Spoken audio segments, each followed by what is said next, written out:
वल्लभ श्री हरिवंश राधा वल्लभ श्री हरिवंश वृंदावनेश्वरि तवैव पदारविन्दं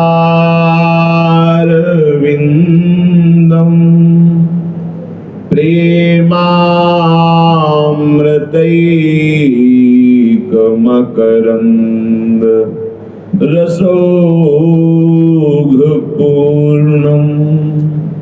हृद्यर्पितं मधुपते स्मरतापमुग्रं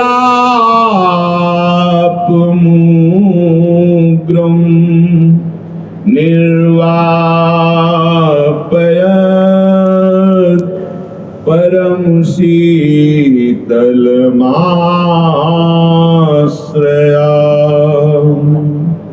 निर्वापयत् परम शीतलमाश्रयामि।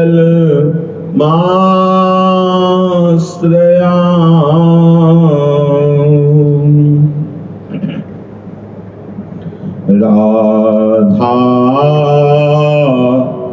राधा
राधा राधा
राधा राधा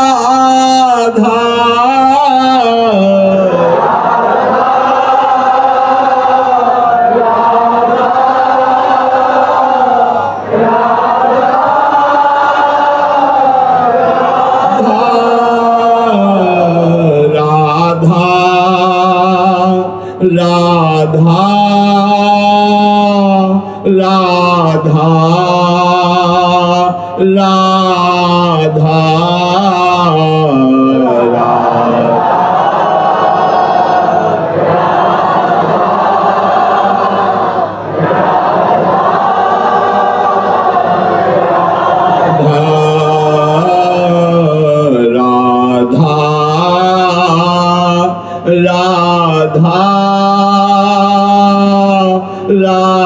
राधा राधा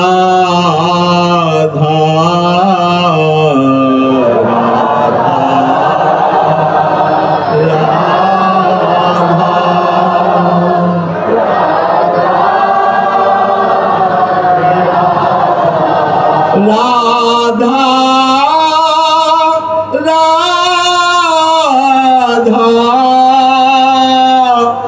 राधा राधा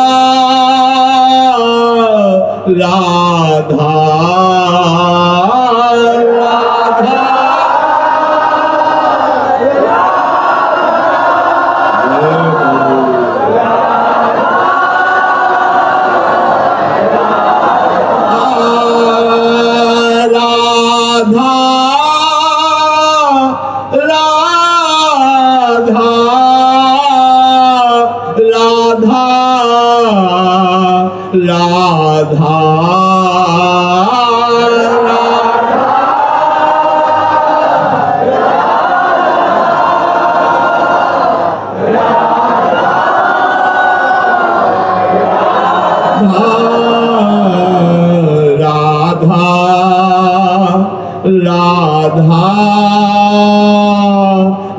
राधा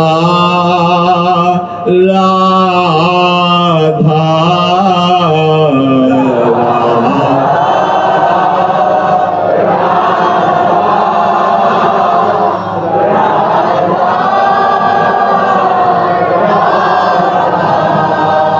श्री राधा वल्लभ लाल की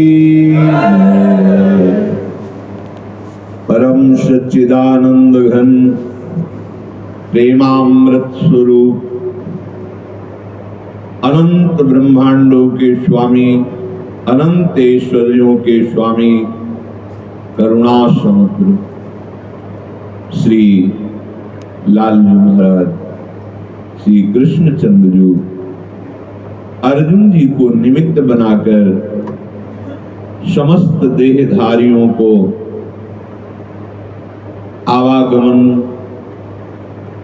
क्लेश अशांति अविद्या भ्रम भय इससे मुक्त करने का उपदेश करते हैं। जो इस भगवद वाणी का श्रद्धा और विश्वास पूर्वक श्रवण करते हैं, मनन करते हैं और धारण करते हैं, तो इसी जन्म में शरीर में रहते हुए वो जीवन मुक्त परम पद के अधिकारी हो जाते हैं। प्रसंग चल रहा है, प्रभु कहते हैं जिनकी बुद्धि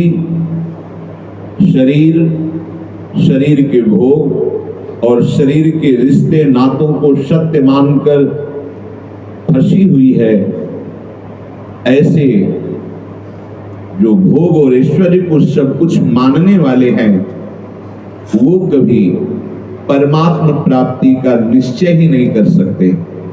अर्थात उनकी एक निश्चयात्मिका बुद्धि प्रभु में कभी नहीं होती। और जो शरीर का अभिमान, भोगों में सुख बुद्धि और रिश्ते नातेदार जितने भी शरीर के हैं, इनको सबको स्वप्नवत मानकर एकमात्र जीवन का उद्देश्य प्रभु का सतत स्मरण करते हुए प्रभु की प्राप्ति, ऐसे निश्चल, अटल, अचल बुद्धि वाले स्थित प्रज्ञ कहे गए हैं, जीवन मुक्त महापुरुष कहे गए।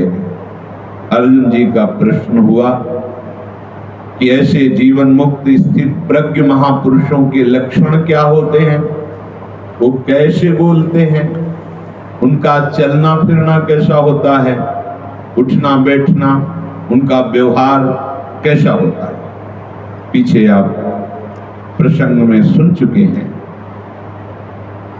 आगे के प्रसंग में प्रभु कहते हैं कि जिनकी भोगों में रस बुद्धि जो है वो नष्ट हो गई है, प्रभु में निश्चल हो गई है,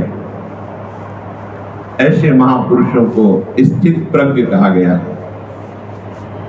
भोगों में रस बुद्धि ये बहुत ऊंचाई तक रहती है। भोगों का संयोग प्राप्त होने पर जो एक आकर्षण, एक सुखद, एक रस भाव रहता है, उसे रस बुद्धि कहते हैं। जैसे धन है, धन के द्वारा मनमाने भोग मिलेंगे और उन भोगों में सुख मिलेगा, ऐसी भावना है तो धन में रस बुद्धि है, भोगों में रस बुद्धि है। शरीर स्वस्थ रहेगा तो खूब भोग भोगेंगे। ये शरीर में, नाशवान शरीर में, दुखालय शरीर में रस बुद्धि है। जैसे कोई कामी पुरुष सामने जब रूप देखता है, भोगने की भावना जागृत होती है, क्योंकि उसकी रस बुद्धि सामने के शरीर में। रसेंद्री जब सामने अपना भोग देखती है, उसमें रस बुद्धि। हम कितनी जगह फंसे हैं, मतलब फंसे ही फंसे हैं। लेकिन जिनकी प्रभु में रस बुद्धि हो जाती है तो कोई भी संयोग उसके हृदय में हलचल नहीं पैदा कर सकता। उद्विग्नता, अशांति, व्याकुलता विषयों के प्रति, ये उसके हृदय में नहीं। संयोग होने पर भी विषय भोग से भी ज्यादा खतरनाक है विषय चिंतन।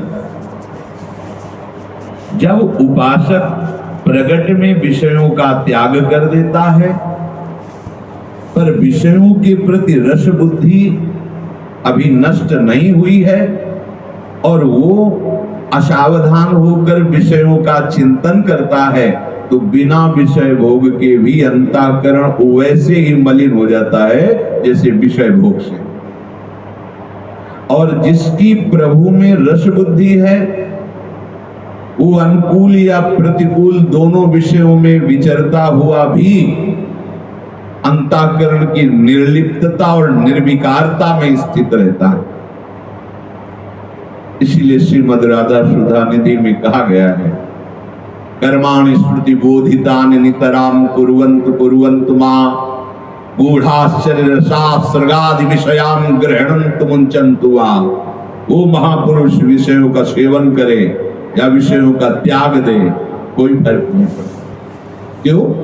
क्योंकि रस बुद्धि प्रियालाल में है।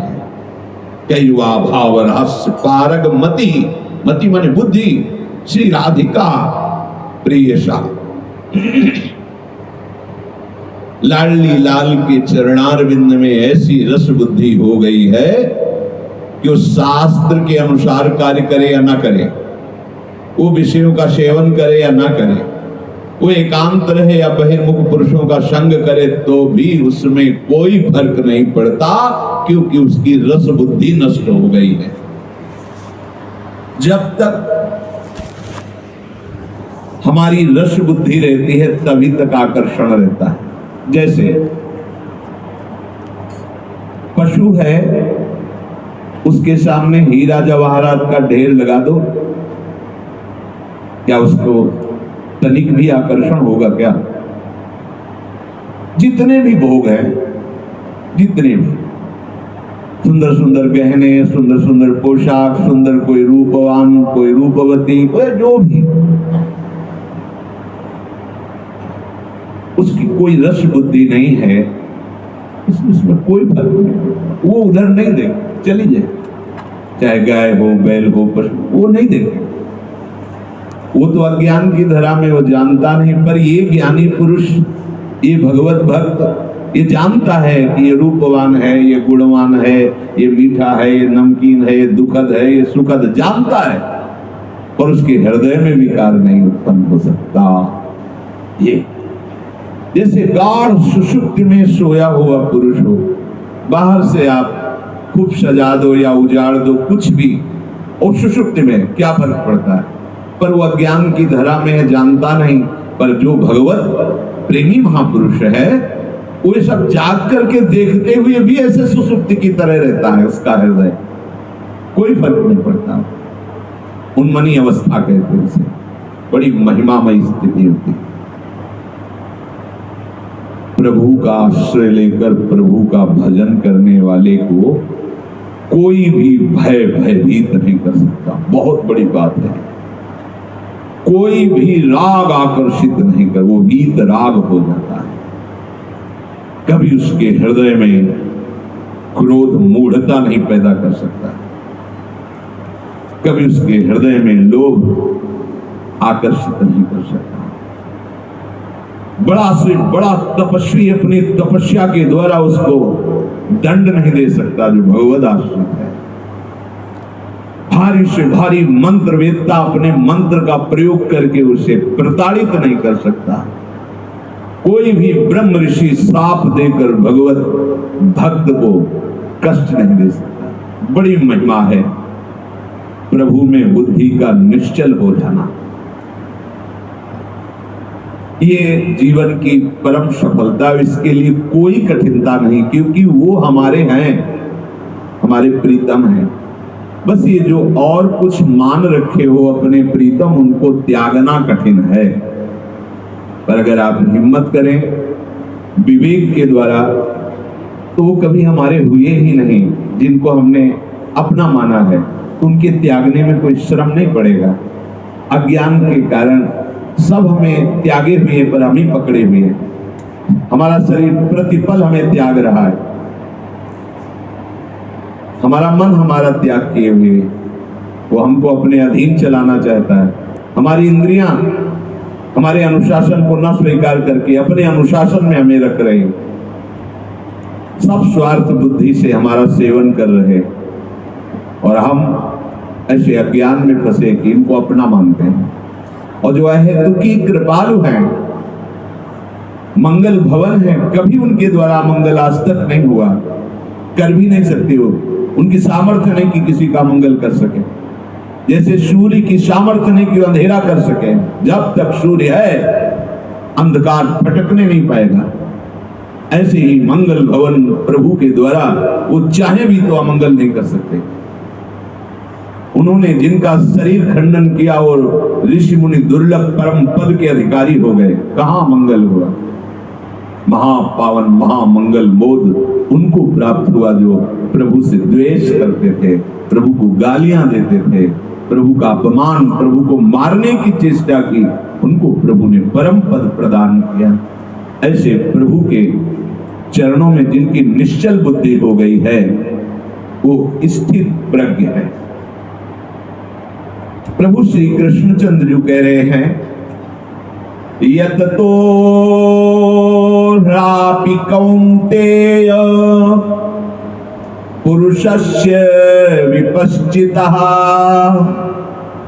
इंद्रियाणि प्रमाथीनि हरन्ति प्रसभं मनः। हे कुंती नंदन, जब तक ये रस बुद्धि विषयों में रहती है, भोगों में रहती है, तो साधारण पुरुषों की बात जाने दो। जो विद्वान हैं, जो साधक हैं, जो भगवत मार्ग में चलने का प्रयास कर रहे हैं, उनकी भी इंद्रियां ऐसी प्रमथनशील होती हैं कि वो मथ करके मन को अपने अधीन करके बलपूर्वक विषयों में लगा देती हैं। जैसे लोग कहते हैं हम तो बिल्कुल नहीं चाहते, पर पता नहीं क्या होता है और हमसे ऐसी गलती हो जाती है। जैसे कोई भूत का आवेश होता हो, उस समय मैं अपने आपे में नहीं रहता, पक्का समझो मैं नहीं करना चाहता पर मेरे से हो जाता है। ये अज्ञान की भाषा है, कोई आवेश नहीं होता। विषयों में सुख बुद्धि, रस बुद्धि होने के कारण एक ही इंद्री बलात् मन को अपने अधीन कर लेती है, एक इंद्री। और जहां मन अधीन हुआ तो बुद्धि को अधीन कर लिया, जहां बुद्धि अधीन हुई वहीं भ्रष्ट हो गया, नष्ट हो गया। यततो ह्रापि कौन्तेय पुरुषस्य विपश्चितः। विपश्चिता माने तो विद्वान, ऐसा नहीं कि कोई साधारण पुरुष, बड़ा ज्ञान विज्ञान सब है।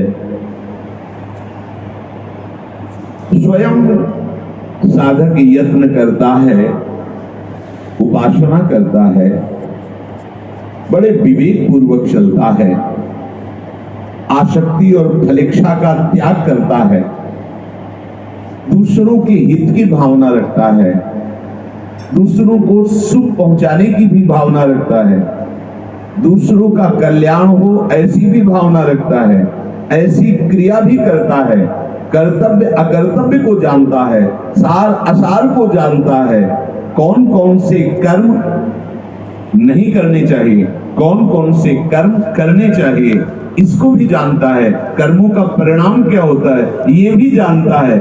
ऐसे पुरुष को विपश्चिता कहते हैं। विपश्चिता मतलब सब ज्ञान है। प्रभु कह रहे हैं एक इंद्रिय ऐसे पुरुष को बलात् भ्रष्ट कर सकती है। इसलिए केवल एक ही उपाय, मामे वे प्रपद्यन्ते माया मेताम तरन्ति। बात समझ लीजिए, साधन करता है, हर एक काम विवेक पूर्वक करता है, आसक्ति का त्यागी है, फलेच्छा का त्यागी है, दूसरों का हित करता है, दूसरों को सुख पहुंचाने की चेष्टा करता है, दूसरों का कल्याण हो ऐसी भावना भी रखता है, वैसी क्रिया भी करता है। कौन कौन से कर्म क्या क्या फल देते हैं, कौन सा कर्म करना चाहिए, कौन सा नहीं करना चाहिए, ये कर्मों का क्या परिणाम होता है, इतना सब जानकार जो है उसको भी प्रभु कह रहे यततो ह्रापि कौन्तेय पुरुषस्य विपश्चिता इंद्रियाणि प्रमाथीनि हरन्ति प्रसभम मनः। ऐसे विद्वान पुरुष की इंद्रियां भी एक इंद्री ऐसा मथन करेगी कि मन को विकल करके अपने अधीन कर लेगी और जो चाहेगी वो करवा लेगी। ऐसा ही होता है। बार बार कसम खाने पर, बार बार नियम लेने पर ये जो होता है ना, उसका कारण होता है उन भोगों में रस बुद्धि।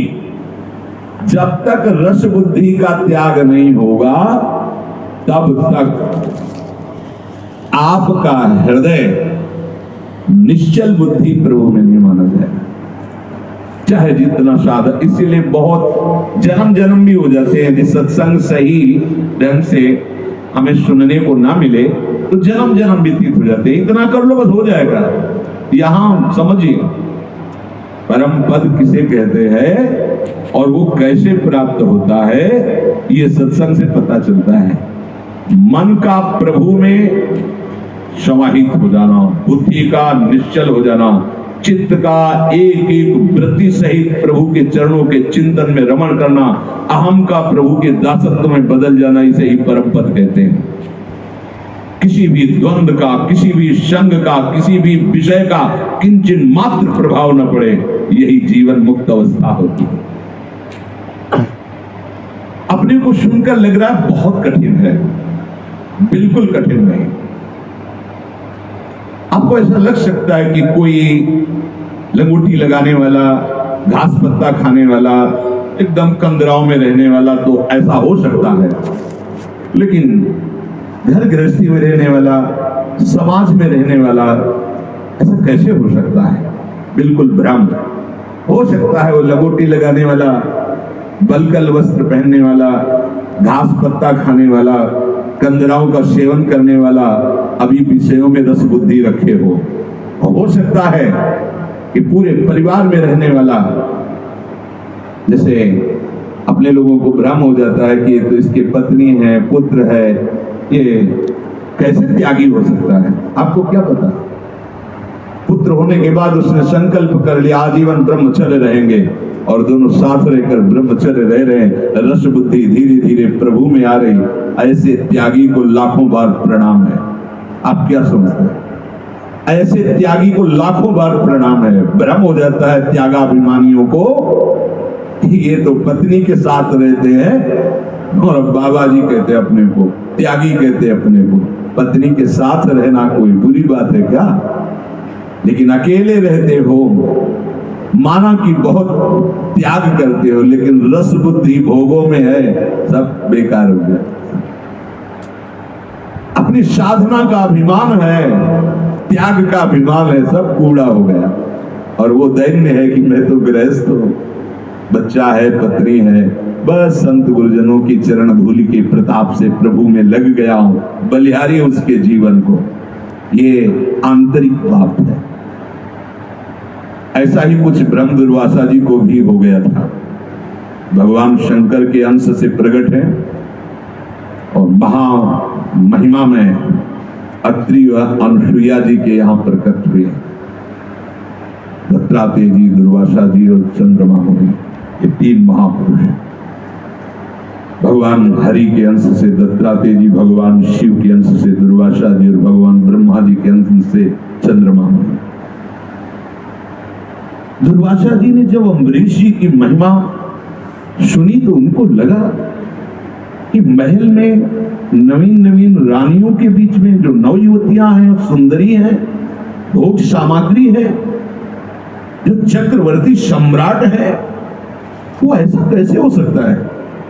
मान रहित, भय रहित, भोगों में रस बुद्धि नहीं, ऐसा कैसे हो सकता है?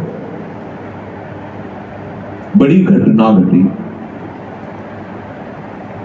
जब उनके पिता का चरित्र श्री सुखदेव जी परीक्षित जी को सुनाते हैं, नभाग जी का, तो अपने आप परीक्षित जी के हृदय में प्रश्न बनता। बहुत पूरी सामग्री इस चरित्र में है। परीक्षित जी के हृदय में ये प्रश्न बनता है कि जो ब्रह्मदंड आज तक कभी निष्फल नहीं हुआ, ब्रह्म ऋषि किसी को दंड दे और वो निष्प्रभावित हो जाए, ऐसा कभी इतिहास में नहीं सुना गया। कोई भी, यहां तक कि जब ब्राह्मणों ने कृत्या उत्पन्न की तो द्वारिका पे आक्रमण कर दिया।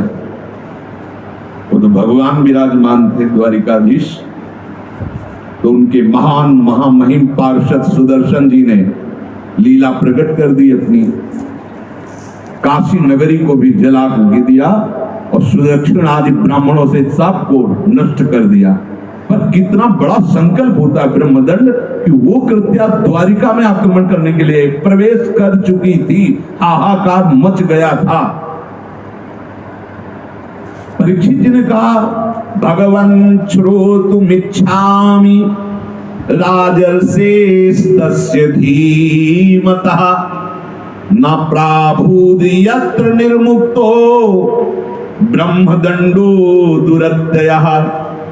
हे परमहंस शिरोमणि, मैं परम महाभागवत राजर्षि अम्बरीश जी की चरित्र को सुनना चाहता हूं। ब्रह्मदंड किसी ब्रह्म ऋषि ने प्रयोग कर दिया हो और फिर वो टल गया हो, ऐसा आज तक नहीं सुना गया।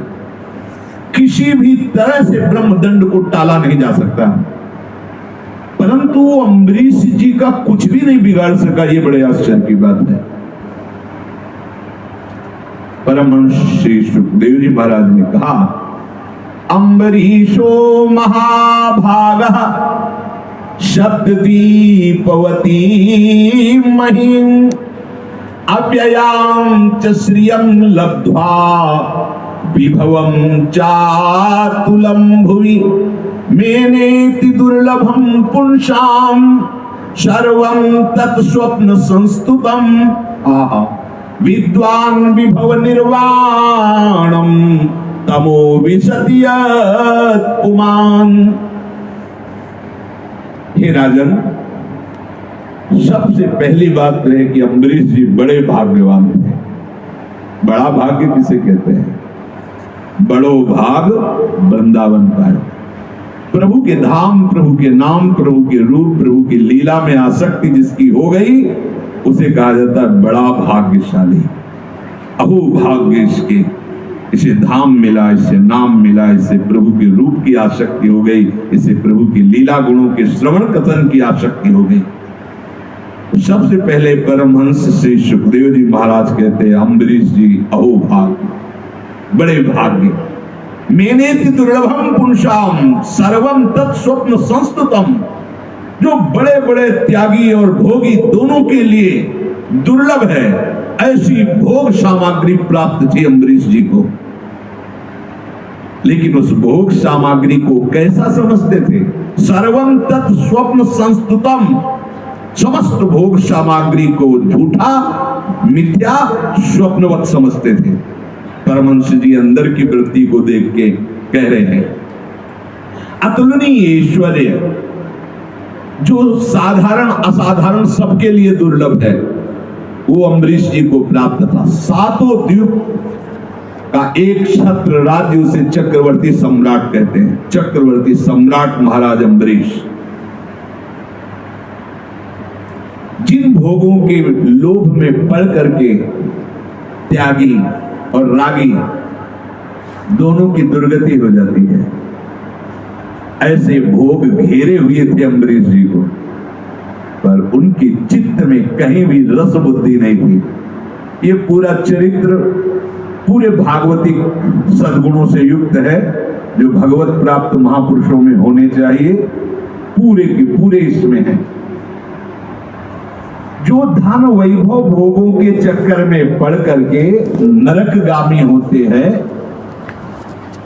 ऐसे सारे लुभावने भोग वहां थे, पर वो समझते थे कि जितने भी भोग है ये सब घृणित है। घृणित जैसे वमन नहीं घृणित होता, ऐसे भगवत भक्त का हृदय भोगों की तरफ से ऐसे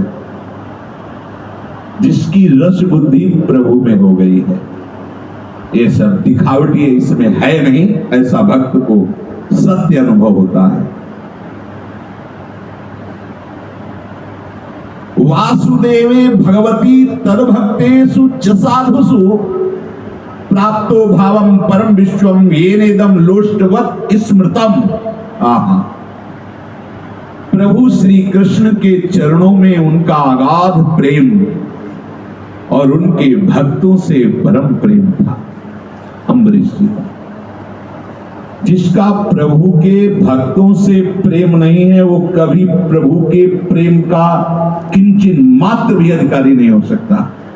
पहचान है भक्तों के चरणों में जिसका अपार प्रेम होगा वही प्रेम सिंधु भगवान से प्रेम कर पाएगा।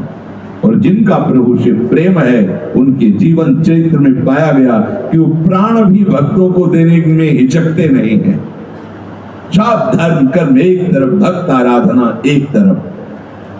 तो अम्बरीश जी प्रभु श्री कृष्ण के चरणों में अगाध प्रेम और उनके भक्तों के चरणों में परम प्रेम था। जिसको ऐसी भावना प्राप्त हो जाती है उसको भी यही स्थिति प्राप्त होती है। सारा विश्व वैभव उनके लिए मिट्टी के ढेले के समान था। जैसे आपके सामने मिट्टी का ढेला पड़ा हो तो आप झुकोगे नहीं, उठाओगे नहीं, कोई बात नहीं, आप रौंदते हुए चले जाओगे। लेकिन वहीं 2000 का नोट पड़ा हो तो आपके कदम आगे पीछे होने लगेंगे, क्योंकि महत्व है। अम्बरीश जी को पूरे के पूरे वैभव में कैसा बोले, विश्वम येनेदम लोष्टवत् स्मृतम, पूरा का पूरा वैभव उनको मिट्टी के ढेले के समान था। ये परमहंस जी कह रहे हैं उनके हृदय की स्थिति को देखकर। क्यों ऐसा था?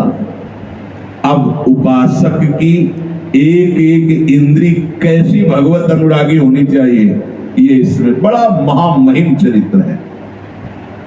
बोले इसलिए उनको ये सब वैभव लोष्टवत लग रहा था, मिट्टी के ढेले के समान लग रहा था, क्योंकि सा वै मनः कृष्ण पदारविंदयोर वचांसि वैकुंठ गुणानुवर्णने करौ हरेर मंदिर मार्जनादिषु श्रुतिम चकाराच्युत सत्कथोदय। अम्बरीश जी का मन प्रभु के श्यामले चरणारविंद में हर समय लौटता रहता था। श्री कृष्ण चरणों का निरंतर मनन, मन की स्थिति श्री कृष्ण चरणारविंद में। स वै मनः कृष्ण पदारविंद। श्री कृष्ण चरणों में मन की स्थिति इतनी महिमामयी। और प्रभु की मांग भी यही है, सबकी ममता ताग बटोरी और मम पद मन ही बांध परी डोरी। इसका फल क्या होगा? बोले समदर्शी बना दूंगा, समस्त इच्छाओं का त्यागी बना। समदर्शी इच्छा का चुना ही, हर्ष शोक भय नहीं मन माही, ऐसा उसे बना दूंगा। ये प्रभु ही बनाते हैं। अपनी तो एक इंद्री मन को प्रमथन करके अपने अधीन करके भ्रष्ट कर सकती, एक इंद्री।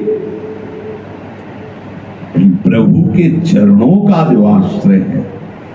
अब हर समय आप देखते रहिए कि मन का कहां विश्राम है, हमारे शरीर में, शरीर के भोगों में, शरीर के संबंधियों में, या सांवले चरणारविंद भी जिनका आश्रय लिए उन गोरे चरणारविंदों में। अपने तो वृंदावन वासी हैं,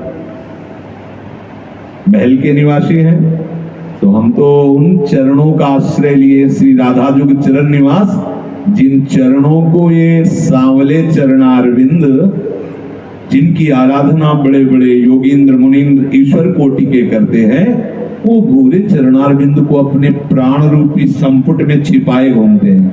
श्यामा जी के चरणन की बलिहारी, जय हैं बसत किशोर लाल के प्राणन बद्ध सदारी। जीत गए, जीत गए। हम लाडली जी के चरणों का आश्रय उनकी कृपा से प्राप्त किए, अब जीत गए। फसक रखो इन गोरे चरणों की। सावई मन कृष्ण पदारविंदयो। मन की स्थिति कहां है अम्बरीश जी की? श्री कृष्ण चरणारविंद।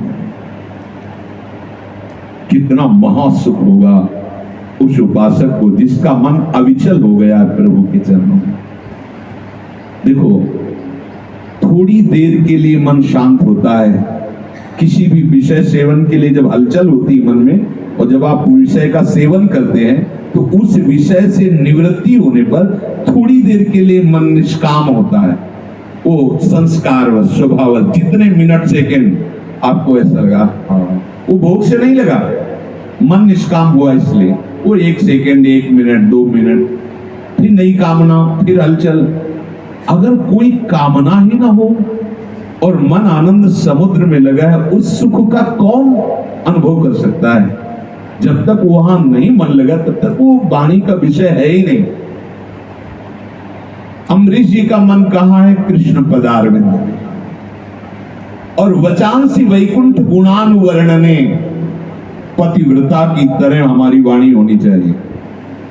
हमारे प्रभु युगल सरकार, लाल और लाडली, यही हमारी वाणी का विषय होने चाहिए। हमारे वाणी का विषय क्या है? लाडली लाल का रूप, लाडली लाल का गुण, लाडली लाल का धाम, लाडली लाल का नाम, लाडली लाल के प्रेमी रसिक जनों का चरित्र, उनकी महिमा, ये हमारे वाणी का विषय होना चाहिए। हमारे वाणी का विषय ग्राम्य कथा, लोक कथा, भोग कथा, ये सब नहीं होनी चाहिए। अम्बरीश जी की वाणी कहाँ है? जिनकी महिमा कभी कुंठित नहीं हो सकती, उनके यश वर्णन करने में, अर्थात प्रभु श्री कृष्णचंद्र जी के लीला गुण वर्णन करने में, नाम कीर्तन में, नाम का रसास्वादन करने में वाणी नहीं। करौ हरेर मंदिर मार्जनादिषु। चक्रवर्ती सम्राट हैं, न जाने कितनी दास दासियां हैं, पर हरि सेवा स्वयं करते हैं। जहां प्रभु विराजमान है उस महल की सोहनी लगाना, उस महल में पोछा लगाना स्वयं महाराज अम्बरीश जी करते हैं। ये भागवतिक सद्गुणों के द्वारा अपनी इंद्रियों को निर्विकार करने का बहुत बढ़िया उपाय है। वृंदावन में तो सबसे बड़ी सेवा यही मानी जाती है, सोने सेवा, पोछा लगाना, स्वच्छ करना। हमारे प्रीतम का ये धाम है, हमारे प्रीतम का महल। कहीं भी जो सेवा हो रही पर वो देहाभिमानी ऐसा करने में सब पूछेगा। अब इससे बड़ा सम्मानी कौन हो सकता है? जो चक्रवर्ती सम्राट है वो प्रभु के दासत्व को कैसे क्रियान्वित कर रहा है। देखिए, वाणी से केवल प्रभु की चर्चा, मन का केवल प्रभु के चरणारविंद में विश्राम, और हाथ से क्या सेवा कर रहे? सोहनी लगाना, स्वयं दास दासियां नहीं, स्वयं पोछा। कितना सुख मिलता है जब आप इस भाव में भरे हुए कि मेरी लाडली लाल यहाँ विराजमान है, यहाँ विहरण करेंगे, आप पोछा लगाते हैं। श्रुतिम चकाराच्युत सत्कथोदय, कानों की एक ही वृत्ति, केवल प्रभु की चर्चा, प्रभु के भक्तों की चर्चा सुनने में, बस और कोई नहीं, कोई बात नहीं। अगर इसी जन्म में भगवत प्राप्ति करनी तो ये बिल्कुल जीवन में होना चाहिए, और होना नहीं है तो अभी बहुत दूरी है। मुकुंद लिंगालय दर्शने दृशौ, हमारा मन प्रभु के चरणों में, वाणी प्रभु के नाम गुणगान में, हमारे हाथ प्रभु की सेवा में, जैसा अम्बरीश जी के लिए वर्णन आता है, हमारे कान प्रभु की कथा, महिमा, नाम कीर्तन, भक्त चरित्र सुनने में। मुकुंद लिंगालय दर्शने दृशौ, दो जगह मुकुंद लिंगालय माना गया है, एक तो मंदिर में विराजमान श्री विग्रह और एक भक्तों के हृदय में विराजमान, क्योंकि वहां पर्दा लगाए हुए नहीं है त्रिगुण माया का, वो पर्दा हटाकर प्रकट हो गए हैं भक्तों के हृदय में। इसलिए भक्तों का दर्शन मानो मुकुंद लिंगालय दर्शने दृशौ, प्रभु के मंदिर में जाकर प्रभु के श्री विग्रह का दर्शन करना, और प्रभु के भक्तों के पास बहुत दैन्यता से मान त्याग करके यदि चला जाए तो एक एक पग में संत दर्शन करने की लालसा वाले को करोड़ों यज्ञ का फल मिलता है। संत दरस को चालिए तज माया अभिमान, ज्यों ज्यों पग आगे बढ़े कोटिन यज्ञ समान। पर यदि आप अहमता ममता लेकर जाएंगे तो नहीं प्राप्त होगा। ये उसी के लिए है जो सारी अहमता ममता हटाकर दैन्य होकर, अहो भाग्य आज भगवान के लाडले के दर्शन होंगे, तो संत दरस जी में पाप दरस परस अघनाश, निष्पाप करके भगवत प्रेम प्रदान करने की सामर्थ्य भगवत भक्त के दर्शन मात्र में है। अम्बरीश जी के नेत्र प्रभु के श्री विग्रह के दर्शन और प्रभु के भक्तों के दर्शन में। तदभृत्य गात्र स्पर्शेंग संगम, ये जो त्वगेंद्री है ये स्पर्श सुख चाहती है। अम्बरीश जी केवल स्पर्श सुख देते थे भक्तों के स्पर्श का, बस स्पष्ट है। तदभृत्य गात्र स्पर्शेंग संगम, तद या तो प्रभु के श्रीअंग सेवा में, और या भृत्य गात्र प्रभु के भक्तों के शरीर स्पर्श है। बड़ी महिमा है भगवान के भक्तों की, बड़ी अपार महिमा है, जो बड़े बड़े साधनों से नहीं प्राप्त होता, वो लव मात्र के संग से प्राप्त हो जाता है। एक एक इंद्री देखो, भक्त की एक एक इंद्री कैसी महामहिम पावन स्थिति में। अब ये इंद्रियों को विषय घसीट सकता है क्या? जो प्रभु के नाम रूप लीला धाम में आसक्त चित्त है, उनको ये घृणित विषय घसीट सकते हैं क्या? तदभृत्य गात्र स्पर्शेंग संगम, भक्तों के स्पर्श सुख का त्वगेंद्री, और घ्राणम च तत्पाद सरोज सौरभे श्रीमत् तुलस्या रसनाम तदर्पिते। घ्राणेन्द्री का विषय सुगंध, प्रभु के श्री अंग में जो इत्र समर्पित किया गया है, पुष्प पराग से द्रवित रस को इत्र कहते हैं। प्रभु के चरणों में जो पुष्प, प्रभु के श्री अंग में जो पुष्प आभूषण माला आदि, प्रभु के श्री चरणों में जो चढ़ी हुई तुलसी जी है, उनकी गंध ये प्रेम प्रदान करती। जैसे पुष्प है, माला है, इत्र है, जो प्रभु के श्री अंग में समर्पित किया गया है, श्री तुलसी जी है, उनको बहुत भाव से ज्ञानेंद्रिय को सुंघाना चाहिए।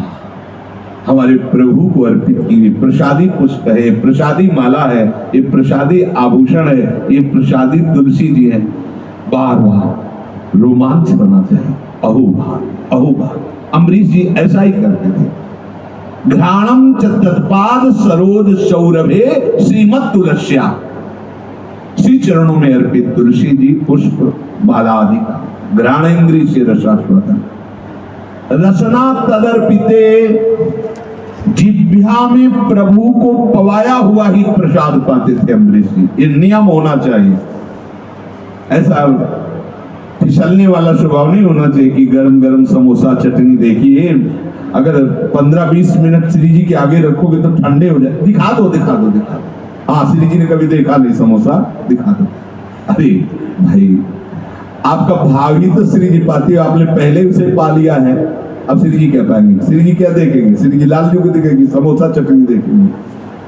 हाँ, अगर श्री जी को दिखाने की भावना है तो पहले श्री जी के लिए भावना लाडली लाल को ऐसा पाओ, और बड़े उमंग में भर करके आप वो देख ही नहीं लिए, वो तुम्हें भी देख लेंगे। उसको तो देख ही लेंगे जो भोग अर्पित किया है, तो तुम्हें देख लिया तो निहाल हो जाओगे। बंद करो, बहुत हो गया रसेंद्री को चटोरा बनाते हुए। कल किसी ने कहा कि आपने 1 वर्ष के लिए बाजार के सामान रोक दिए, हमें बहुत व्याकुलता होती। कभी कभी तो गजब है, कभी कोई ऐसा नहीं कहता कि इतने दिन हो गए, कभी तो झलक मिले, कभी तो लाडली जी मुस्कुराती है, कभी रोए इस बात के लिए। तुम इस बात के लिए रो रहे हो 1 वर्ष के लिए? सुअर बनोगे तो किस होटल से बुकिंग करवाओगे? गधा बनोगे तो कौन से 5 स्टार होटल में रुकोगे? अरे समझो, चूक गए तो यही पोजीशन है, हमारे इंतजार कर रहे हैं। ये न समझो कि गधा और सुअर और कुत्ता कोई और बनता है, हम ही बनते हैं, दूसरा नहीं बनता। देखा ना, मृग के बच्चे में फंसे तो मृग बने ना, चूक हुई तो नहुस जी अजगर बने ना। आप ये मत सोचो, बहुत सावधान रहो कि बाजार का नहीं मिल रहा तो हमारा दुर्भाग्य है। आपका उसमें शरीर स्वस्थ रहेगा। और एक सीमा लगा दी गई तो रसेंद्री को भी जो चटोरापन है उसको। अम्बरीश जी की रसेंद्री कैसी है? रसना तदर्पिते, प्रभु को अर्पित है वो अमृत है, प्रभु को अर्पित नहीं तो अमृत भी विष है।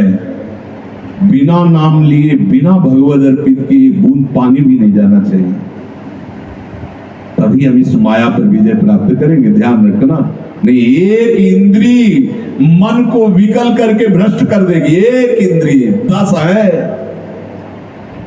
11वें मन के साथ हमारी अभी तक दुर्गति ही करती रही है। पादौ हरे क्षेत्र पदानुसर्पणे। अम्बरीश जी के पैर अगर चलते थे तो अपने आराध्य देव की लीला स्थलियों में ही। जैसे बड़े भाग्यशाली वो जन है जिन्होंने ऐसा सौभाग्य प्राप्त किया है कि हम ब्रजभूमि से बाहर नहीं जाएंगे तो ब्रजभूमि में ही भ्रमण करेंगे। ठीक है, अहोभाग्य। लेकिन उनके भी भाग्य कमजोर नहीं जो बाहर रहते हैं और ये नियम ले लिया है कि हमें जब समय मिलेगा तो हम ब्रज धाम जाएंगे, वृंदावन धाम जाएंगे। अन्य कोई तीर्थ, अन्य कोई पुरी, अन्य कोई, अब नहीं।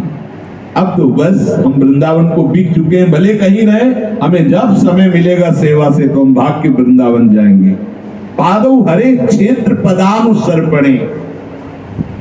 ये पैर फिल्म देखने के लिए टाकीज नहीं जाएंगे, ये बहुत हो गया। थोड़ा मन को बदलने के लिए हमें अमुक जगह जाना, अमुक अमुक अमुक, ये भक्त का लक्षण नहीं है। नहीं है तो वृंदावन सब कुछ।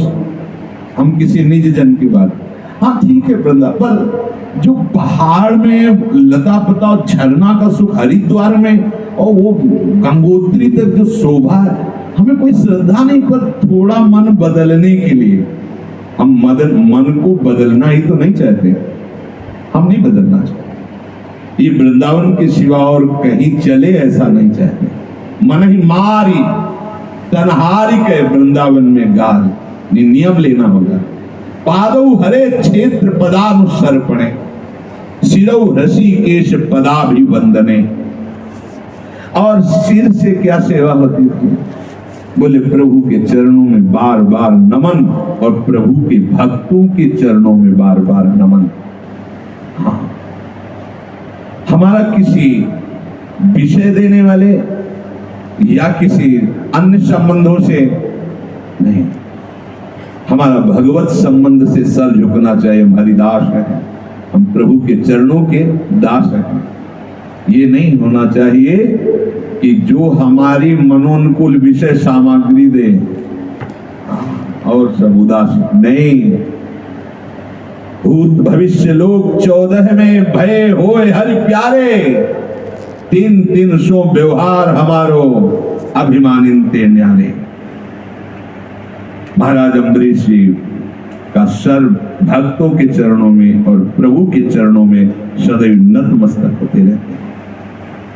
सिरो ऋषिकेश पदाभिवंदने, ते सिरकट तुमर समतूला, जेन नमत हरि गुरु पद मूला। जो हरि और गुरुदेव के चरणों में मस्तक नहीं झुकता, वो कड़वी लौकी के समान व्यर्थ है।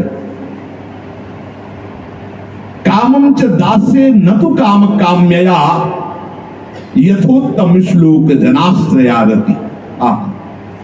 सारी भोग सामग्री प्रभु को अर्पित कर दिया था अम्बरीश जी ने।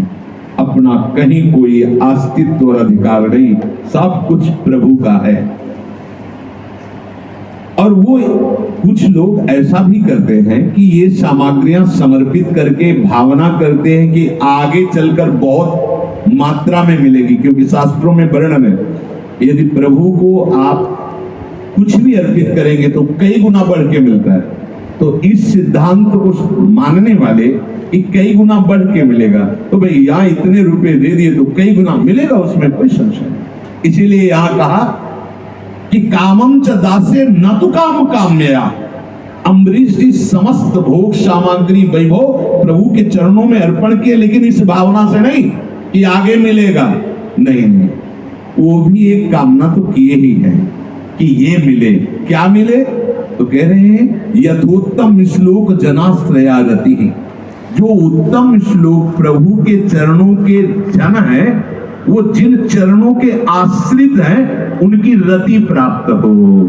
आहा, प्रभु के चरणों का प्रेम प्राप्त हो, जो प्रभु के आश्रित भक्तों के हृदय में रहता है, वो प्रेम प्राप्त हो। इस भावना से सर्वस्व समर्पित किए हुए थे प्रभु को।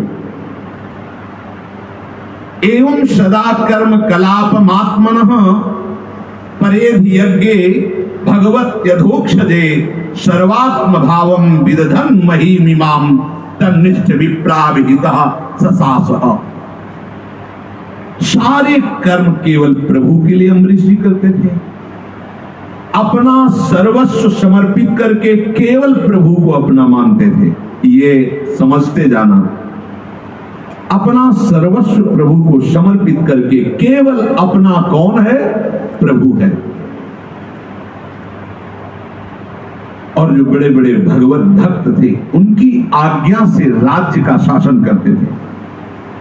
तो उत्तम कोटि के महान भागवत वो जैसा आदेश करते थे, अम्बरीश जी सेवक की भावना से राज्य करते थे। राजा नहीं,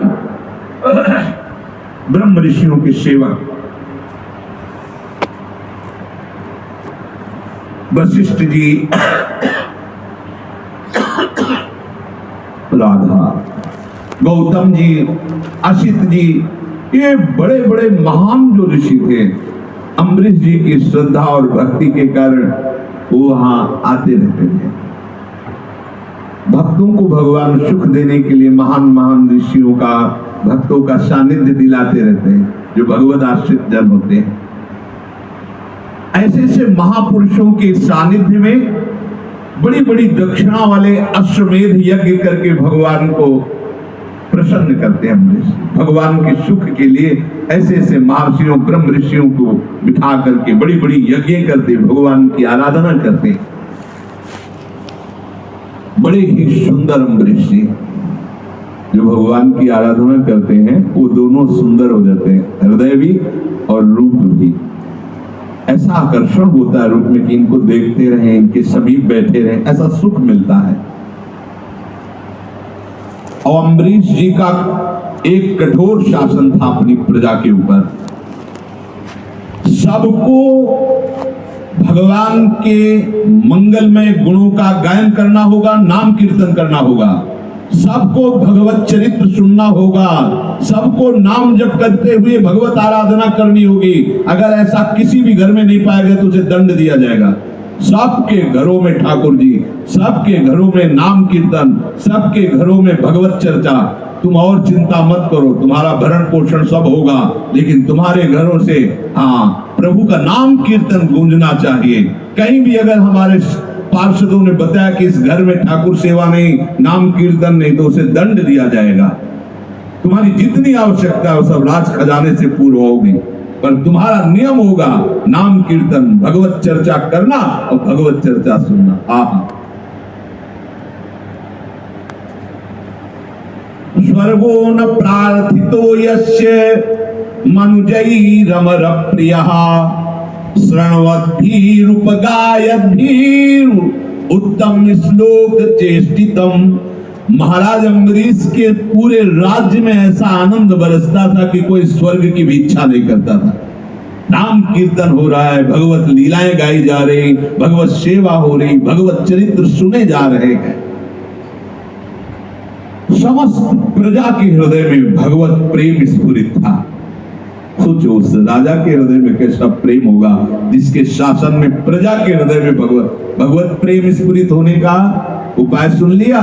नाम कीर्तन, भगवत लीला गायन, भगवत लीला श्रवण और भगवत सेवा जो आठों पहर होती रहती है। यही है भगवत प्राप्ति का सुदृढ़ उपाय, यही है भगवत प्रेम प्राप्ति का उपाय। नाम वाणी जहां श्याम श्यामा तहां। ये बड़े बड़े सिद्धों को भी दुर्लभ है जो अम्बरीश जी की प्रजा को प्राप्त था। जो अम्बरीश जी को प्राप्त था वो तो, लेकिन जो अम्बरीश जी की प्रजा को प्राप्त था बड़े बड़े सिद्धों के लिए दुर्लभ है। सबको ऐसा आनंद प्राप्त होता कि उसके सामने सब लोग लोकांतर के भोग तुच्छ नजर आते हैं।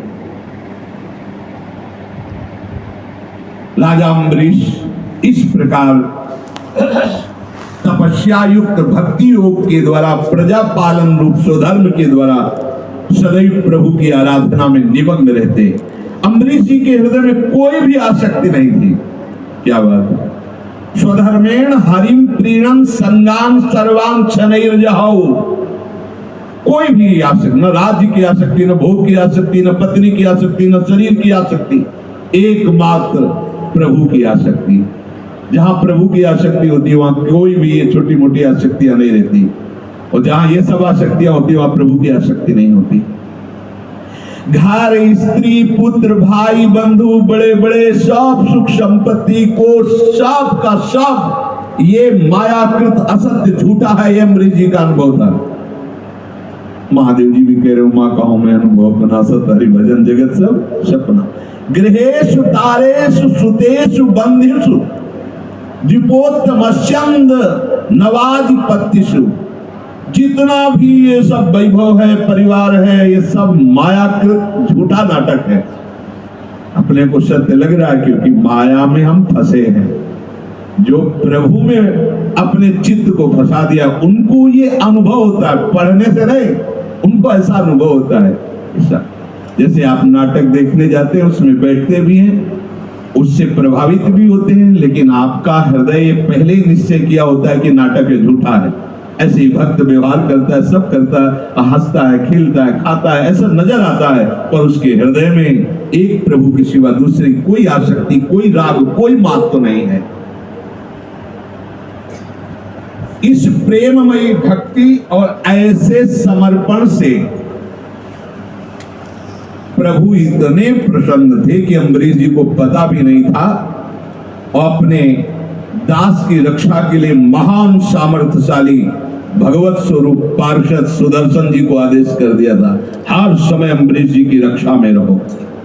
तस्मा अधाधरिश चक्रम प्रत्यनीक भयावहम एकांत भक्ति भावेन प्रीतो भृत्याभिरक्षणम। अपने भृत्य अपने सेवक की रक्षा के लिए महान महिमाशाली भगवान सुदर्शन जी ये प्रभु के द्वारा प्रेरित होकर हर समय अम्बरीश की रक्षा में तैनात थे। अब बताओ किस अंगरक्षक की जरूरत है जिसको भगवान अपना जन मान करके। पर आप देख लो अम्बरीश जी का भाव, अम्बरीश जी का समर्पण। सुदर्शन चक्र हर समय गुप्त रूप से अम्बरीश जी को पता नहीं था। वो सुदर्शन चक्र जिसके भय से ब्रह्मा भी भयभीत रहते हैं, 2 प्रार्धायु होने के बाद उनका भी कोई भी ऐसा नहीं, आज तक कोई ऐसा अस्त्र नहीं बना जो सुदर्शन जी को निष्प्रभावित कर दे। प्रभु का है एक, जहां कहीं ऐसा हो सब केवल किंवदंतियां समझना, भगवान की कोई लीला ऐसी नहीं। सुदर्शन चक्र जी ऐसे पार्षद है कि प्रभु के कर कमल में उपस्थित होने पर जैसा संकल्प होता वैसा वो करते हैं। एक बार अम्बरीश जी अपनी जो भगवत भक्त थी, पातिव्रत धर्म से युक्त थी, धर्मशीला, संसार से विरक्त, पूर्ण भक्ति परायण, ऐसी पत्नी के साथ एक अनुष्ठान प्रभु को प्रसन्न करने के लिए बार बार भक्तों के हृदय में था, क्या करूं, कैसे अपने प्रभु को सुख पहुंचाऊं। तो 1 वर्ष तक द्वादशी प्रधान एकादशी व्रत करने का नियम लिया। 1 वर्ष तक व्रत की समाप्ति होने पर कार्तिक महीने में 3 रात का उपवास किया, पावन यमुना जी में स्नान किया और मधुवन में भगवान श्री कृष्णचंद्र जी की पूजा की। महाभिषेक विधि से बहुत से भोग सामग्रियों द्वारा प्रभु श्री कृष्ण का अभिषेक किया और तन्मय होकर वस्त्र, आभूषण, चंदन, माला, अर्घ सब प्रभु को अर्पित किया। महाभाग्यवान जितने भी ब्राह्मण उस अनुष्ठान में थे उनको पहले से इतना दिया गया था कि उनकी कोई आकांक्षा नहीं रह गई थी। फिर भी महाराज अम्बरीश जी ने भक्ति भाव से उनका पूजन किया और बहुत से रत्न आदि उनको भेंट दिए, भोजन पवाया और 60 करोड़ गौएं दान की। 60 करोड़। चरवाहे कितने होंगे, दुहने वाले कितने होंगे, इसको ऐसा न समझा जाए कि केवल लिख दिया गया है। भगवान के भक्त में अपार सामर्थ्य होती है। इस सप्तद्वीप महीमंडल के चक्रवर्ती सम्राट हैं। गौओं के सींग स्वर्ण से, खुर चांदी से मढ़कर सुंदर सुंदर वो वस्त्रों से सजवाकर ब्राह्मणों के घरों में भेज दी गई। ये सब हो ही रहा था, राधा राधा, कि दुर्वासा जी जो साप देने में, वरदान देने में समर्थ हैं और जिनका कोई भी सृष्टि में ऐसा दूसरिया नहीं है कि रोक टोक कर सके, कहीं भी जा सकते हैं, कहीं भी। बड़ी विचित्र विचित्र लीलाएं इनकी हैं महाराज दुर्वासा जी की। साप वरदान देने में समर्थ, वो उसी समय आ गए जब पूरा अनुष्ठान होके बस समय लगभग पारण का था, आ गए। अम्बरीश जी ने देखा महान तपस्या के धनी ब्रह्म ऋषि दुर्वासा जी पधारे, तो सबसे पहला स्वागत होता है आसन से उठकर खड़े हो जाना। ये सबको करना चाहिए। कोई भी वैष्णव संत भगवान अपने पास पधारे, कहीं भी आप हो, पहला क्या उठ करके। ये नहीं कि वो छोटे हैं या अन्य संप्रदाय, ऐसा नहीं। कंठी तिलक, भगवत वेश, तो पहले उस वेश का आदर आप खड़े हो जाइए। हाँ, अगर वृद्ध शरीर, रोगी शरीर, तो भी ग्रीवा झुका लीजिए, वो अभी कुछ समय से वैष्णव बना है, पर जो वास्तविक वैष्णव है भगवत दास, वो भले 80 वर्ष के हैं, उठ नहीं सकते तो भी उस तिलक और उस कंठी का सम्मान, उस भगवत वेश का सम्मान। फिर ये तो ब्रह्म ऋषि दुर्वासा जी हैं और महाराज अम्बरीश जी तो भक्तों की सेवा में जीवन ही समर्पित किए हुए हैं, हाथ जोड़कर खड़े हो गए। दूसरा होता है सम्मान, आसन में बिठाना। ये करना चाहिए, इसमें पैसा नहीं लगता, इससे बहुत लाभ होगा।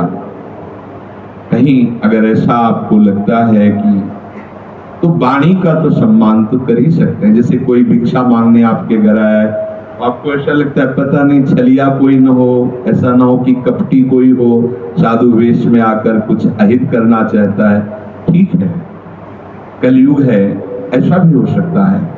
तो राधे श्याम बोलने में क्या जाता है, आप गेट मत खोलिए, राधे श्याम प्रणाम हाँ कहिए कि आपका सम्मान करें मृदु भाषा में। आप हमें अमुक चीज चाहिए है, देने की भावना है तो दे देते हैं, नहीं है तो राधे श्याम हमारी सामर्थ्य नहीं है, भले गेट मत खोलिए, तो आप बच गए।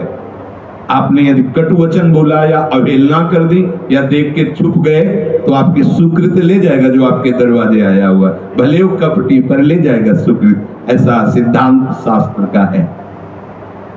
अम्बरीश जी ने खड़े होकर उनको प्रणाम किया, आसन देकर बैठाला और विधिवत जैसे भगवान की आराधना की जाती ऐसे श्री दुर्वासा जी की आराधना की। फिर साष्टांग प्रणाम किया और कहा महाराज आप प्रसाद पाइए। दुर्वासा जी ने कहा अवश्य, तुम्हारा मैं अतिथि भाव स्वीकार करता हूं आतिथ्य। अब थोड़ा हमारा आवश्यक कार्य है, यमुना जी जा रहा हूं स्नान करके, मैं बस आ ही रहा हूं। ऐसा यमुना जी चले गए, नहाया और ध्यान करने लगे। किसका? अम्बरीश जी का, कि कब ये पारायण करेंगे, क्योंकि नियम है, 1 वर्ष का अनुष्ठान है, अगर पारायण नहीं करेंगे तो अनुष्ठान का और क्रम भंग होने पर अपराध लगता है, और अगर पारायण करते हैं तो मुझे निमंत्रण दिया है तो इनको अतिथि की उल्लंघन, अतिथि का अपमान, अतिथि को बिना पवाए पाने का पाप लगेगा और मैं इनको दंड दूंगा। तो उस समय भगवान का ध्यान नहीं कर रहे थे, अम्बरीश का ध्यान कर रहे थे क्या हो रहा है। अब वो तो विलंब करना ही उनका कारण था दुर्वासा जी का। द्वादशी केवल घड़ी भर शेष रह गई। अम्बरीश जी बड़े चिंतित हो गए कि पारण करना अत्यंत आवश्यक है, क्योंकि अनुष्ठान है ऐसा। बड़े बड़े महात्माओं से, ब्राह्मणों से परामर्श किया, परामर्श से ऐसा निष्कर्ष निकला कि यदि जल पी लिया जाए तो भोजन नहीं हुआ, इसलिए अतिथि का अपमान नहीं माना जाएगा, और जल से भी प्राणों का पोषण होता है, इसलिए व्रत पूरा माना जाएगा, पारण भी माना जाएगा। तो अम्बरीश जी ने ऐसा निश्चय किया कि बिना उनको भोजन पवाए भोजन तो पा नहीं सकते, ये दोष है, मुझे अपराध लगेगा, ऐसा होना चाहिए।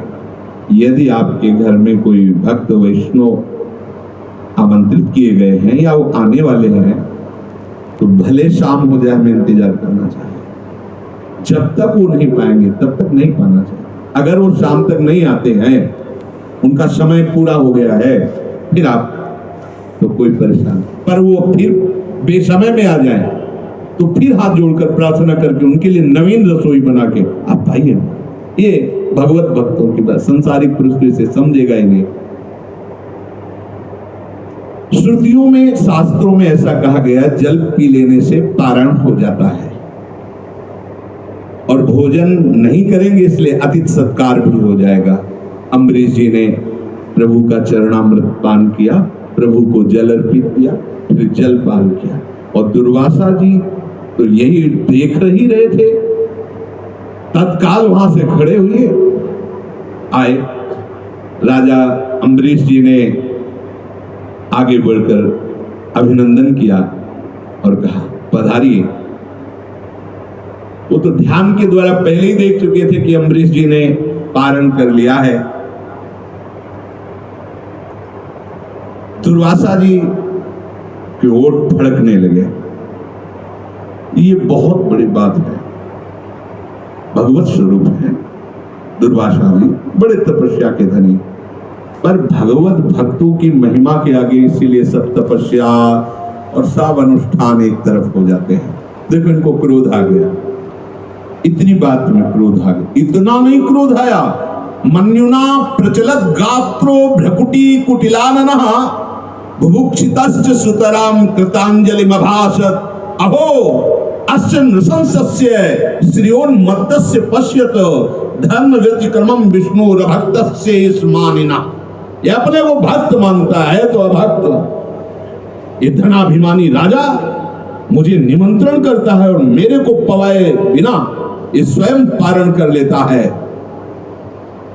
यो मामति थी मायात मातिथ्येन निमंत्रण, पहले मेरे को निमंत्रण दिया और स्वयं पा लिया। अदत्वा भुक्तवास्तस्य सद्यस्ते दर्शये फलम। अब देख इसका दंड देख जो तूने अपराध किया। अम्बरीश जी हाथ जोड़े खड़े, कोई भी भक्त को भयभीत नहीं कर सकता। ये बात है। गुस्सा तो सही माने में अम्बरीश जी को आनी चाहिए कि आपने कहा था हम अभी आते हैं, पूरा पैर का पैर हो गया, इसके बाद आप हमने अन्न तो पाया नहीं, जल पारण किया, इसमें आपको क्रोध करने की क्या बात है? इसमें क्या अपराध हुआ है? आप ऐसे उद्दंडता भरे शब्द बोल रहे हैं, धनाभिमानी, अभक्त और क्या क्या, कुछ नहीं। वो वैसे ही मुस्कुराते हुए हाथ जोड़े खड़े, एवं ब्रुवाण उत्कृत्य जटाम रोष विदीपिता। दुर्वासा ने जटा उखाड़ी और पृथ्वी पर पटक दी। तयासान निर्ममे तस्मै कृत्याम कालान लोपमाम। मानो कालाग्नि प्रकट हो गए, ऐसी भयंकर कृत्या जटा के पटकने से प्रकट हो गई। तामा पतंतिम ज्वलती मसिहस्ताम पदाम भुवम वेपयंतिम समद्वीक्ष न चचाल पदान नृपः। ओ प्रलय काल की आग के समान जलाने वाली कृत्या, हाथ में नंगी तलवार लेकर के टूट पड़ी अम्बरीश जी के ऊपर। उसके चलने से पृथ्वी धमक रही थी, कांप रही थी। सब सभासद ब्राह्मण सब अवाक। ऐसी महाभागवत के साथ ऐसा व्यवहार। अम्बरीश जी वैसे ही मुस्कुराते हुए वैसे ही खड़े रहे, एक पग भी पीछे नहीं हटे, ना तो कोई सिकन आई चेहरे पर। क्यों? क्योंकि अम्बरीश जी कृत्या नहीं देख रहे, प्रभु का विनोद देख रहे। वाह प्रभु, वाह वाह गोविंद, इस रूप में एक कदम पीछे नहीं हटे। ये है मन बुद्धि चित्त इंद्रिया सब जो प्रभु को समर्पित कर दी गई। तो देखो कितनी बड़ी सामर्थ्य। इसे कहानी मत मानिए कि ये कोई अम्बरीश जी थे, उनकी कहानी है। जो भी भक्त हुए हैं प्रभु वैसे ही प्यार करते हैं, सब भक्तों से प्यार करते हैं। आप अपने प्यार का केंद्र किसी और को बनाए हुए हैं, इसलिए आप समझ नहीं पा रहे भोगों को और शरीर संबंधियों को, अपनी मान्यताओं को, अपनी इच्छाओं को, इसलिए आप समझ नहीं पा रहे। श्री अम्बरीश जी तनिक भी विचलित नहीं हुए, ज्यों के त्यों खड़े रहे। और ना तो दुर्वासा जी को यह बात पता थी ना अम्बरीश जी को कि सुदर्शन चक्र हर समय अम्बरीश जी के पीछे विराजमान थे। जो ही कृत्या लपकी प्रकट हो गए भगवान सुदर्शन, एक क्षण में उस कृत्या को भस्म कर दिया। दुर्वासा जी के देखते देखते भयानक तपस्या से प्रकट हुई कृत्या राख हो गई। दुर्वासा जी ने देखा मेरे तप का मूर्तिमान स्वरूप कृत्या तो भस्म हो गई। अब सुदर्शन चक्र जी दुर्वासा जी की तरफ बढ़े। दुर्वासा जी भयभीत हो गए और सभा से भाग खड़े हुए। अम्बरीश जी एक कदम पीछे नहीं हटे, एक कदम पीछे नहीं हटे जब कृत्या आ रही थी। तो जब सुदर्शन चक्र जी दुर्वासा जी की तरफ मुड़े तो प्राण लेकर भाग पड़े दुर्वासा जी। अब दुर्वासा जी कहां कहां भाग रहे हैं, क्योंकि ये ऐसे सिद्ध महापुरुष हैं कि आकाश में भी चल सकते हैं, जल में भी चल सकते हैं, आग में भी चल सकते हैं। वायु से भी तीव्र गति इनकी श्री दुर्वासा जी की है, मूर्तिमान तपस्वी है। तमन्वधावात् भगवद्धृतांगम दावा निरुद्धूत सिखो यथाहिन तथानुशक्तम मुनिरीक्षमाणो गुहाम विभिक्षु प्रचसार मेरो। ऊंची ऊंची लपटों से जैसे दावानल सांप को घेर लेता है, ऐसे आसपास से सुदर्शन जी ने घेर लिया दुर्वासा जी को। चल रहे हैं ताप से, पर सुदर्शन जी उनको नष्ट नहीं कर रहे, आसपास से उन दाह पैदा कर रहे हैं। भागे दुर्वासा जी, सुदर्शन चक्र जी आराम से चल रहे हैं, दुर्वासा जी प्राणपण से भाग रहे हैं। जहां जहां जा रहे हैं वहां वहां सुदर्शन चक्र जी सुमेरु पर्वत जिसकी चर्चा प्राय करते रहते हैं, उसकी गुफा में प्रवेश किया। सुदर्शन जी के लिए कोई रोक टोक तो है नहीं, वहां भी दिशाओं में, आकाश में, पृथ्वी में, अतल वितल, नीचे के लोकों में, समुद्र में घुस गए, लोकपालों के द्वारा सुरक्षित लोकों में, सब जगह भागते रहे। कहीं कोई सुदर्शन को रोक टोक करने वाला तो था नहीं त्रिभुवन में। अब उन्होंने विचार किया कि जिन्होंने सृष्टि बनाई उन भगवान ब्रह्मा जी की शरण में जाए, वही मुझे बचा सकते हैं। भाग करके ब्रह्मा जी के ब्रह्मलोक में गए और उनके चरणों में पड़ गए और कहा कि मुझे श्री हरि के इस तेजो में चक्र से बचा लीजिए, नहीं भस्म किए दे रहा है। ब्रह्मा जी ने कहा, स्थानम मदीयम सह विश्वमेतत् क्रीड़ा वशाने द्विपरार्ध संगे भ्रूभंग मात्रेण ही संविदक्षो कालात्मनो यस्य तिरो भविष्यति। दुर्वासा जी, मैं हर समय डरता रहता हूं महाराज सुदर्शन से। जब मेरी दो परार्ध की आयु समाप्त होगी तो सृष्टि लीला के समेट में हम भी आएंगे, इसीलिए डरते रहते हैं सुदर्शन से। ना ना, जिनकी भ्रकुटी के इशारे में ब्रह्मांडों का सृजन पालन लय होता है, ये महान महिम उन्हीं प्रभु का ये सुदर्शन चक्र है, जिनकी आज्ञा पर हम शंकर जी, दक्ष, भृगु, बड़े बड़े प्रजापति, भूतेश्वर, देवेश्वर सब जिनकी आज्ञा का पालन करते हैं, उन प्रभु श्री कृष्ण का ये अस्त्र है। हमारी सामर्थ्य नहीं है कि अब तुम्हें हम बचा सके। ब्रह्मा जी की बात सुन करके भागे। उनको लगा कि हमारे पिता हैं भगवान शंकर, उन्हीं के अंश से प्रकट हुए। महादेव जी के पास गए, साष्टांग लौट गए, प्रभु बचा लो। महादेव जी ने कहा, वयम नतात प्रभवाम भूमि यस्मिन् परेण्येप्य जजीव कोशाः भवन्ति काले न भवन्ति हीदृशाः सहस्रशो यत्र वयं भ्रमामः अहं सनत कुमारश्च नारदो भगवानजः कपिलोपान्तरतमो देवलो धर्म आसुरी। दुर्वासा बेटा, मेरी सामर्थ्य नहीं कि मैं तुम्हें बचा सकूं। ये जितने ब्रह्मांड हैं, उन ब्रह्मांडों में ब्रह्मा जी और मैं और पालन करने वाले भगवान विष्णु जी ऐसे अनंत ब्रह्मांडों में हैं। ऐसे अनंत ब्रह्मांड है जिनकी एक भ्रकुट से ऐसी लीला चल रही है, किसकी सामर्थ्य। हमारे जैसे हजारों, महादेव जी कह रहे, हमारे जैसे हजारों अनंत ब्रह्मांडों में चक्कर काटते रहते हैं, प्रभु की सामर्थ्य के सिवा हमारे पास कुछ नहीं। अगर है तो उन्हीं की सामर्थ्य से है।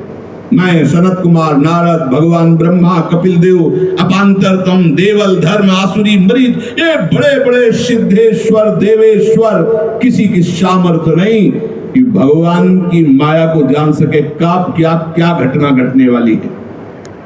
सब हम उन्हीं की माया के घेरे में है, सब उन्हीं के शासन में है। ये चक्र विश्वेश्वर प्रभु श्री कृष्ण का अस्त्र है, हमारे लिए भी असह है। अगर तुम बचना चाहते तो उपाय बताते, भाग के जाओ उन्हीं हरि के चरणों में, वही बचा लेंगे, दूसरे की सामर्थ्य नहीं। दुर्वासा जी भागे, भगवान के परम धाम श्री हरि के नारायण के वैकुंठ में गए। देखो इनका प्रवेश वैकुंठ में भी है। वहां प्रभु ने देखा कि आसपास से जला रहा है सुदर्शन चक्र। त्राहिमाम अम्बरीश जी भगवान के चरणों में गिरे। संदैहमानोदित शस्त्रवह्निना तत्पाद मूले पतितः सवे पथु आहाच्युतानंत सदीप्सित प्रभु कृताग सम्मावहि विश्वभावन अजानता ते परमानुभावम कृतं मयाघं भवतः प्रियाणां विधेहि तस्यापचितिं विधातर मुच्चेतयन्नामन्युदिते नारकोपि। हे हरि मेरी रक्षा करो। त्राहिमाम कांपते हुए भयभीत दुर्वासा जी प्रभु के चरणों में गिरे। हे अच्युत, हे अनंत, संतों के तो एकमात्र आप ही रक्षा करने वाले स्वामी हो। हे विश्व के जीवन दाता, मैं अपराधी हूं, मैं दोषी हूं, पर मुझे बचा लीजिए, मेरी रक्षा कीजिए। मैं आपके परम प्रभाव को नहीं जानता था, इसीलिए आपके प्यारे भक्त का अपराध कर दिया। नाथ मुझे बचाइए। प्रभु आप तो इतने कृपालु हैं कि आपका कोई एक बार भी नाम ले ले तो नरक में पड़ा हुआ नरकी जीव भी परम पद का अधिकारी हो जाता है। नाथ मैं तो आपके चरणों में पड़ा हूं, मुझे बचा लीजिए। प्रभु ने कहा अहम भक्त पराधी।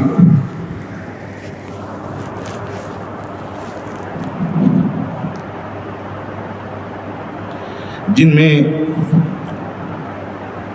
अनंत सामर्थ्य है वो प्रभु ऐसा बोलता है। अगर भक्त में थोड़ा भी कुछ तो उन्हीं की कृपा दृष्टि से आता है। कितना अपने भक्तों को प्रभु प्यार करते हैं। अहम भक्त पराधीनो, परम स्वतंत्र प्रभु कह रहे हैं असुतंत्र इव द्विज साधुभिर ग्रस्त हृदयो भक्तैर भक्त जन प्रिया ना हम आत्मानमाशासे मद भक्तैः साधुभिर विना श्रियम चात्यंतिकीम ब्रह्मन एषाम गतिरहम पराम।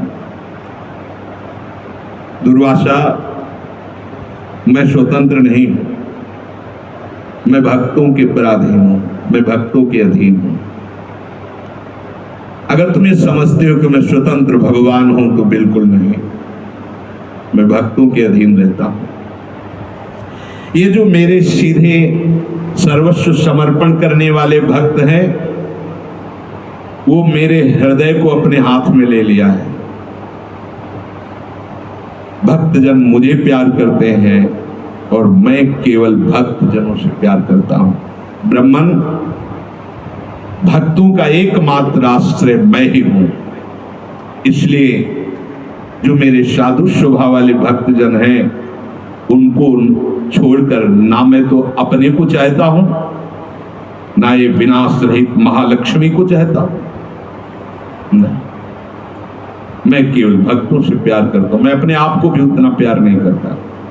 ये भगवान के वचन है जो त्रिकाल सत्य है। ये दारागार पुत्राप्तान प्राणान वित्तमिमं परम हित्वा मां शरणं याताः कथम तास त्यक्तुमुत्सहे। दुर्वासा जिन भक्तों ने स्त्री पुत्र घर अपने बुजुर्ग जन प्राण धन लोक परलोक सबको छोड़कर केवल मेरी शरण ले ली है, उन्हें मैं छोड़ दूं ऐसा सोच भी कैसे सकता हूं। ऐसे भक्तों ने मुझे वश में कर लिया है। जैसे पतिव्रता स्त्री अपनी सेवा और भावना के प्रभाव से अपने पति को अधीन कर लेती है, ऐसे भक्तों ने मुझे अधीन कर लिया है। उन्होंने ऐसी डोरी से मुझे बांध लिया है, प्रेम डोरी से, कि मैं कभी छूट ही नहीं सकता। वे मेरे अनन्य प्रेमी भक्त मेरे से भी कुछ नहीं चाहते, केवल मेरी सेवा में ही परम सुख मानते हैं। सुनिए, भगवान कह रहे, जो ऐसे स्त्री पुत्र परिवार घर द्वार संपत्ति लोक परलोक सब कुछ छोड़कर प्रभु के चरणों का आश्रय, वो मेरे से भी कुछ नहीं चाहते, केवल मेरी सेवा में सुख मानते हैं। बस प्रभु को दुलार करने का हमें सौभाग्य मिलता रहे। वो पूर्ण कृतकृत्यता मेरी सेवा में मानते हैं। आह, जब मैं उनको इस सेवा का भाव देख करके कुछ देना चाहता हूं, सालोक के सारूप्य आदि मुक्तियां, तो उसे स्वीकार नहीं करते। हाँ, प्रभु कह रहे मैं देना चाहता हूं। जो इतना मुझे प्यार करते हैं उनका तुम अपराध करके और फिर मेरे पास आके बचना चाहते हो। मैं परतंत्र हूं, मेरे में सामर्थ्य नहीं। परम सामर्थ्यशाली भगवान दुर्वासा, मैं तुमसे क्या कहूं, वो मेरा हृदय है और मैं उनका हृदय हूं। साधु हृदयम मह्यम साधु नाम हृदयम त्वहम मदन्य ते न जानन्ति नाहम तेभ्यो मनागपि। वो मेरे भक्त मेरे सिवा कुछ और नहीं जानते, तो मैं उनके सिवा कुछ और नहीं जानता। भगवान के हाँ, आप मेरी शरण में आए हो तो उपाय बता देता हूं सुदर्शन जी से बचने का। अब एक ही उपाय है, जिनका अपराध करने के कारण तुम विपत्ति में फंसे, उन्हीं के चरण पकड़ो जाके। अम्बरीश जी के चरण पकड़ो, क्योंकि निरपराध साधुओं का अनिष्ट करने वाले का अनिष्ट मेरे द्वारा होता है, उसका निरंतर अमंगल होता है। अगर बचना चाहते हो तो अम्बरीश जी के चरण पकड़ो, इसमें संदेह नहीं। तपस्या, अनुष्ठान, विद्या और भी तीर्थयात्रा, ये सब साधन कल्याण प्रदान करने वाले हैं। पर यदि कोई इन कल्याण साधनों को करके उद्दंड हो जाए, अन्यायी हो जाए और भक्त का अपराध कर दे, तो यही अनुष्ठान उसका नाश कर देते हैं। ये भगवान के वचन है, उल्टा फल हो जाता है। आप शरण में आए हो, आपका कल्याण हो, पर आप जाओ महाराज अम्बरीश के चरण पकड़ो, उनसे क्षमा मांगो, तभी आप सुदर्शन चक्र की ज्वाला से बच सकते हो। भगवान की ऐसी जब आज्ञा हुई तो भागते हुए दुर्वासा जी अम्बरीश जी के पास आए और उनके चरणों में साष्टांग लेट गए। दुर्वासा जी की ऐसी चेष्टा देखकर महान संकुचित हो गए दैन्य मूर्ति श्री अम्बरीश जी, और भगवान सुदर्शन चक्र को हाथ जोड़ करके प्रार्थना करते हुए द्रवित करने लगे कि आप दया करो। हे भगवान के पार्षद सुदर्शन जी, आप महान सामर्थ्यशाली हैं, आप तेजोमय अग्नि स्वरूप हैं, आप ही सब कुछ। इस समय जो अम्बरीश जी स्तुति कर रहे हैं तो सुदर्शन के रूप में भगवान का दर्शन कर रहे हैं, क्योंकि जो स्तुति है वो स्वयं भगवान की ही है। त्वम धर्मस त्वम अमृतम सत्यम त्वम यज्ञोखिल यज्ञ भूको त्वम लोकपालः सर्वात्मा त्वम तेजः पौरुषम परम नमः सुनाभाखिल धर्म सेतवे धर्मशीला सुरधूम केतवे त्रैलोक्य गोपाय विशुद्ध वर्चसे मनोजवायाद्भुत कर्मणे गृणे। जैसे भगवान की महिमा ऐसे भगवान के पार्षदों की महिमा है। अभेद है भगवान और भगवान के पार्षद। दुर्वासा जी की रक्षा के लिए श्री अम्बरीश जी कहते हैं, सुदर्शन जी, आप पर कोई विजय प्राप्त कर सके ऐसा कोई त्रिभुवन में नहीं है, आपको कोई रोक सके ऐसा त्रिभुवन में कोई बलशाली नहीं, मंत्रविद्ता नहीं, तपस्वी नहीं। हे निरंजन भगवान के अस्त्र जब प्रभु आपको लेकर के और संधान करते हैं, तो जिधर संधान करते हैं आप विनाश लीला प्रारंभ कर देते हैं। आप विश्व के रक्षक हैं, रणभूमि में सबका आप प्रहार सह सकते हैं और आपका प्रहार कोई नहीं सह सकता है। इसलिए गदाधारी भगवान दुष्टों का विनाश करने के लिए आपको नियुक्त किए हुए हैं। आप कृपा कीजिए, हमारा भाग्योदय हो, क्योंकि भाग्योदय होगा दुर्वासा जी की शांति से। हमारे ऊपर ये आपका महान अनुग्रह होगा यदि मैंने आज तक जो भी दान, यज्ञ, धर्म पालन, भगवद आराधना की है और जीवन भर भगवत भक्त और ब्रह्म ऋषियों को अपना आराध्य देव माना है, तो हे सुदर्शन जी, उसके प्रभाव से आप शांत हो जाइए। कैसा भक्त का हृदय होता है। जीवन भर का भजन साधन दे रहे हैं, देख लीजिए किनको, जो बिना अपराध के उनको मारने के लिए कृत्या पैदा कर दी।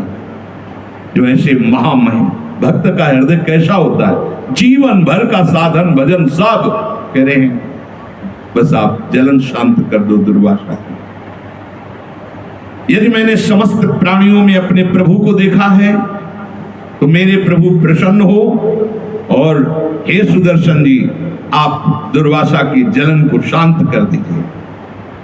जो ही ऐसी प्रार्थना की, सुदर्शन जी शांत हो गए, अंतर्धान हो गए। देवी सुदर्शन जी शांत हुई, जलन मिटी, चित्त स्वस्थ हुआ। अब तो अम्बरीश जी पर कृपा की वर्षा करने लगे दुर्वासा जी। धन्य है, धन्य है, आज मैं देख पाया कि भगवान का भक्त कैसा होता है, भगवान के प्रेमी भक्तों की क्या महिमा है, आज मैं जान गया। मैंने इतना बड़ा आपका अपराध किया, फिर भी आप मेरे लिए सर्वस्व देकर मंगल कामना करते। अहो अहो आश्चर्य। जिन्होंने भक्त वत्सल प्रभु श्री कृष्ण के चरण कमलों को दृढ़ प्रेम भाव से पकड़ लिया है, उन्हीं साधु पुरुषों में ऐसे सद्गुण होते हैं। तपस्या और बड़े बड़े अनुष्ठानों में ऐसी सामर्थ्य नहीं, क्योंकि जो प्रभु के चरणों का चिंतन करते हैं उनके लिए कोई भी कार्य कठिन नहीं है। जिनका हृदय उदार है वे महात्मा भला किस वस्तु का परित्याग नहीं कर सकते। ये बड़ी बात है। पूरे जीवन का भजन दुर्वासा जी की शांति के लिए अर्पित कर दिया। जिनके मंगलमय नामों के श्रवण मात्र से जीव निर्मल हो जाता है, उन्हीं तीर्थपाद प्रभु के चरण कमलों के जो दास हैं, अब उनके लिए कौन सा कर्तव्य शेष रह गया। महाराज अम्बरीश, आपका हृदय करुणा भाव से परिपूर्ण है। आपने मेरे ऊपर जो कृपा की, अनुग्रह किया, ओहो, आपने मेरे अपराध को भुलाकर मेरे प्राणों की रक्षा की। परमहंस श्री सुखदेव जी कहते हैं कि परीक्षित जब से दुर्वासा जी भागे थे, तब से अब तक राजा अम्बरीश जी ने एक कवल भी भोजन नहीं किया था। उनके लौटने की बाट देख रहे थे। अब उन्होंने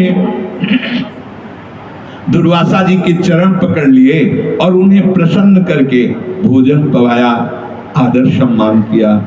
दुर्वासा जी ने प्रसाद जब पाया, बहुत आनंदित होकर के बात करने लगे कि आपके हृदय की जो हमने स्थिति देखी, वो बड़े बड़े तपस्वियों, योगियों में और अन्यत्र नहीं पाई जाती। ये केवल मुकुंद भगवान के चरणों की आराधना का फल है। भक्त को कोई भय, कोई भोग, कोई रोग, कोई शाप भयभीत नहीं कर सकता। इसलिए अपनी बुद्धि को एकमात्र प्रभु के चरणों के आश्रय में रखिए। निरंतर जैसा महापुरुषों ने किया है उसी मार्ग पर चलना है। वाणी, नेत्र, हस्त कमल, चरण सब हमें प्रभु के चरणों में, प्रभु की सेवा में, प्रभु की ही आराधना में लगा देना है। ये जीवन सार्थक हो जाएगा। बहुत कृपालु, बहुत प्रेम करने वाले प्रभु हैं। अपने को तो अभी समझ में नहीं आ रहा, क्योंकि मायाग्रस्त मन बुद्धि है। नहीं, आप निहाल हो जाओगे। आपको घसीट लिया प्रभु ने, देखो ऐसे घसीट लिया अपने धाम में, अपनी चर्चा में, अपने नाम में, अपनी सेवा में। अब बस इधर उधर ताक झांक बंद करके एकाग्र मन से इन्हीं के चरणों में शेष चलता है।